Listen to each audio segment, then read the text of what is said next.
Mike Yanis. Mike is the owner of this car right here. It was the police chief of Birdsburg's personal car.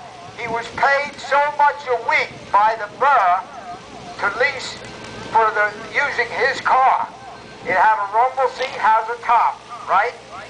And this was used. Now these are not the correct wheels, but he has the correct wheels. Am I right? So this car, in 1940, I purchased a car. This car belonged, as I said, the police chief, the Iceman of Birdsburg, bought this car. Remember the Iceman? So, if anybody here remembers an Iceman on the street? No, there you go. Tell him again.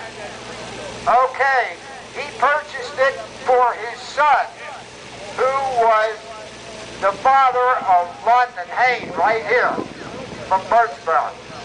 London and I were in the same class in school. His dad, right, correct me. Donald was his dad's name. We were both the same age.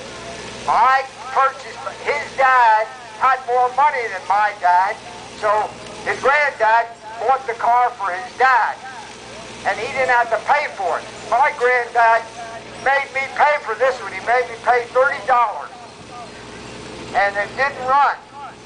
But we were the only two ornery brats in Birdsburg. Because my dad was a railway express agent, he could do no wrong, his son. And his dad could do no wrong because his dad was the Iceman.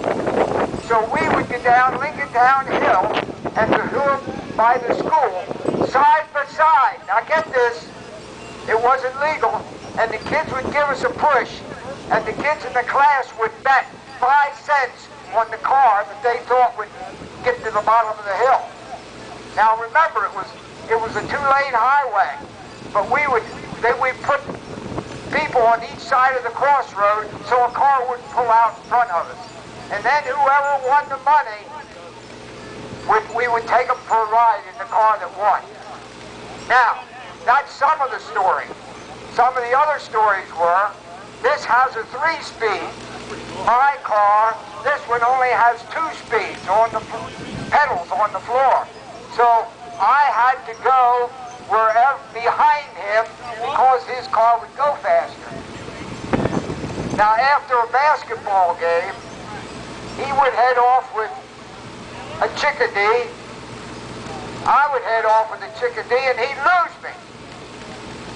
And I didn't know where he went, he didn't know where I went, but I'm going to confess. I went to St. Michael's Cemetery because they closed it after dark and nobody knew I was in there. And I was a good boy, but the girls never got out, they were scared, I guess. So we talked the next day, that'd be on a Saturday night, we'd be in Sunday school. He'd say, where were you last night? I never saw you. So there's story after story after story. London, get that spare tire. Where is that spare tire? Okay, bring that over here. We're going to break into the story. I have something real interesting for you to look at to break in on the story. London, this car was in storage. It went to Pottstown. When Donald and I went into the service in 1944, I put it back in the barn in Joanna, near Morgantown, in the barn where I got it out of. And his went to Pottstown under his uncle's, London's uncle's house. It was there for 60 years, just about, how many months ago? January. Mike was called to come check the car. He knew nothing of the history of this car. He checked the car, and the man was not able to drive it. Believe it or not, how lucky could you be? He bought the car. Give him a big hand, folks. It's an original. Now, they're not the original tires, but these were put on it to run around Pottstown. I think the old man used it, for 2 years? But he has the original spoke wheels.